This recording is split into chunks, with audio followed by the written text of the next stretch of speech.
In order to get backup codes for your two-step verification on Roblox, you need to follow the simple steps. So these codes are useful if your two-step verification stops working, allowing you to still access your account.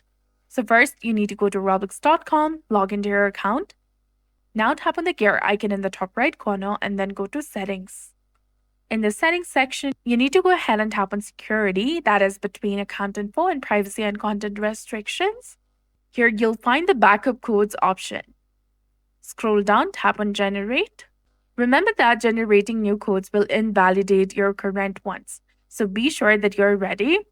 Then you need to enter your authentication information.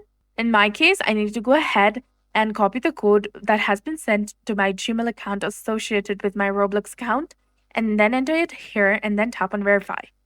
After the verification, your backup codes will be displayed, and keep these codes in a safe place. And once you've saved them, select I've saved my backup codes and tap on Close. And that's it. I hope you found this video helpful. If you did, please like, share, and subscribe. Thanks for watching. We'll see you again in the next one.